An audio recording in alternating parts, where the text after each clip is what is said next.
കൂടുതൽ വാർത്തകളും വീഡിയോകളും കാണാൻ ഈ ചാനൽ സബ്സ്ക്രൈബ് ചെയ്യുക. കൂടെ ബെൽ ബട്ടൺ അമർത്തുക. ഏഷ്യ ലൈവ് ടിവിയിലെ ഫെങ്ഷു പ്രോഗ്രാമിലേക്ക് ഏവർക്കും സ്വാഗതം. ഏതൊരു വ്യക്തിയെ സംബന്ധിച്ചിടത്തോളം അവർ വളരണം എന്നുണ്ടെങ്കിൽ അവരെ സപ്പോർട്ട് ചെയ്യാനായിട്ട് ആൾക്കാരുണ്ടാവും. അതിപ്പം പല രീതിയിലുള്ള സപ്പോർട്ടിങ് ഉണ്ടാവും. ഒന്ന്, ഇപ്പം ബിസിനസ്സിൽ നിൽക്കുന്ന ഒരാൾ, അദ്ദേഹത്തിന് മുന്നോട്ടുള്ള വളർച്ചയ്ക്ക് കുറച്ച് സാമ്പത്തികം വേണം. സാമ്പത്തികം കൊടുത്ത് സഹായിക്കാൻ, സപ്പോർട്ട് ചെയ്യാനായിട്ട് ഒരാൾ വേണം. അതല്ലെന്നുണ്ടെങ്കിൽ നമുക്ക് നമ്മുടെ യാത്രകൾക്കും പ്രവർത്തനങ്ങൾക്കും നമ്മൾ ഒറ്റപ്പെട്ടു പോയി കൂടെ ഒരാളുടെ സഹായം വേണം. അങ്ങനെ അല്ലെങ്കിൽ നമ്മളെപ്പറ്റി നല്ലത് പറയാൻ, അല്ലെങ്കിൽ ഒരാൾ ഒരു വർക്ക് ചെയ്തു, ഒരു ബിൽഡിങ്ങിൻ്റെ കൺസ്ട്രക്ഷൻ വർക്ക് ചെയ്തു. അപ്പോൾ അത് കണ്ടിട്ട് വേറൊരാൾ പറയുന്നത് അദ്ദേഹത്തിൻ്റെ വർക്ക് നല്ല വർക്കായിരുന്നു, നമുക്ക് പറഞ്ഞ സമയത്ത് തന്നെ വർക്ക് ചെയ്ത് തീർത്ത് തന്നു, പിന്നെ നമ്മൾ ഉദ്ദേശിച്ചതിനെക്കാട്ടിയും കുറച്ച് പൈസ ആയിട്ടുള്ളൂ, എല്ലാം നല്ല ക്വാളിറ്റിയുള്ള സാധനങ്ങളാണ്. അങ്ങനെ ഒരാളിനെ പറ്റി നല്ലത് പറയാൻ, അങ്ങനെ നമ്മളെ സപ്പോർട്ട് ചെയ്യാനായിട്ടുള്ള ആൾക്കാരുണ്ടാവണം. എങ്കിൽ മാത്രമേ നമ്മുടെ ജീവിതത്തിൽ നമുക്ക് വളരാനായിട്ട് പറ്റത്തുള്ളൂ. അപ്പോൾ നമ്മുടെ വീടിൻ്റെ ഒരു ദിക്ക് നമുക്ക് ഇത്തരത്തിലുള്ള ആൾക്കാരുടെ ഒരു ഏരിയയാണ്, അല്ലെങ്കിൽ ആ ഒരു സൗഭാഗ്യത്തിൻ്റെ ഏരിയയാണ്. അത് എല്ലാ വീടിൻ്റെയും വടക്ക് പടിഞ്ഞാറ് ഭാഗമാണ്.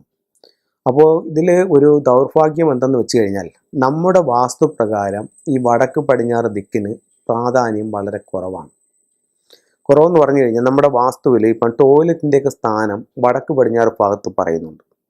അപ്പോൾ വടക്ക് പടിഞ്ഞാറ് ഭാഗത്ത് ഞാൻ ഈ പറയുന്നത് ഓരോരുത്തരും നിങ്ങളുടെ ജീവിതത്തിൽ നിങ്ങൾ നോക്കിയാൽ നിങ്ങൾക്ക് മനസ്സിലാകാവുന്നേ ഉള്ളൂ. വടക്ക് പടിഞ്ഞാറ് ഭാഗത്ത് നിങ്ങൾക്ക് നിങ്ങളുടെ വീട്ടിൽ ടോയ്ലറ്റോ അല്ലെങ്കിൽ വീടിൻ്റെ പുറത്തു ഭാഗത്ത് ടോയ്ലറ്റോ ഉണ്ടെന്നുണ്ടെങ്കിൽ നിങ്ങളെ സപ്പോർട്ട് ചെയ്യുന്ന ആൾക്കാർ പൊതുവേ കുറവായിരിക്കും. അത് ബന്ധുക്കളിലായാലും അയൽക്കാരിലായാലും. അതുപോലെ തന്നെ ഗൃഹനാഥനൊരു ഉയർച്ച ഉണ്ടാവില്ല, കഴിവിനനുസരിച്ചൊരു ഉയർച്ച ഉണ്ടാവില്ല. ഞാൻ ഈ പറഞ്ഞ കാര്യങ്ങൾ വെച്ചിട്ട് നിങ്ങളുടെ വീട്ടിലോ അല്ലെങ്കിൽ നിങ്ങളുടെ അയൽക്കാരുടെ വീട്ടിലോ നിങ്ങളൊന്ന് ചെക്ക് ചെയ്ത് നോക്കിയാൽ ഇത് സത്യമാണെന്ന് നിങ്ങൾക്ക് മനസ്സിലാവും. അപ്പോൾ നമ്മളെ സപ്പോർട്ട് ചെയ്യുന്ന പീപ്പിൾസിൻ്റെ ഏരിയ എന്ന് പറയുന്നത് നോർത്ത് വെസ്റ്റ് ആണ്. ആ നോർത്ത് വെസ്റ്റ് ഭാഗം ആക്ടിവേഷൻ ചെയ്ത് കഴിഞ്ഞാൽ നമുക്ക് വളരാനായിട്ട് നല്ലതാണ്. അതേ കണക്ക് തന്നെ ഗൃഹനാഥന് അഭിവൃദ്ധി ഉണ്ടാവും. അപ്പോൾ എങ്ങനെയൊക്കെ നമുക്ക് നോർത്ത് വെസ്റ്റ് ഭാഗം ആക്ടിവേഷൻ ചെയ്യാം? അത് രണ്ട് മെത്തേഡിൽ ചെയ്യാം. ഒന്ന്, നിങ്ങളുടെ വീടിൻ്റെ നോർത്ത് വെസ്റ്റ് ഭാഗത്ത് ഒരു ടോയ്ലറ്റ് വന്നിട്ടുണ്ടെന്നുണ്ടെങ്കിൽ ആ ടോയ്ലറ്റിനകത്ത് ഒരു നീല ബക്കറ്റിനകത്ത് നിറച്ച് വെള്ളം വയ്ക്കുക. ഒരു 20 ലിറ്റർ വെള്ളമെങ്കിലും കൊള്ളണം ബക്കറ്റിനകത്ത്. ചെറിയ 5 ലിറ്ററിൻ്റെ വെച്ചിട്ട് ആ റിസൾട്ട് കിട്ടത്തില്ല. ആ ബക്കറ്റിനകത്ത് നിറച്ച് വെള്ളം വയ്ക്കുക. 3 ദിവസം കൂടുമ്പോൾ വെള്ളം ചരിച്ച് കളയുക. അതായത് വടക്ക് പടിഞ്ഞാറ് ഭാഗത്ത് നിൽക്കുന്ന എലമെൻ്റ് എന്ന് പറയുന്നത് മെറ്റൽ എലമെൻ്റാണ്. അപ്പം അവിടെ ഒരു ടോയ്ലറ്റ് വന്നുകൊണ്ട് അതിനകത്തുണ്ടാവുന്ന എനർജി നല്ലതല്ല.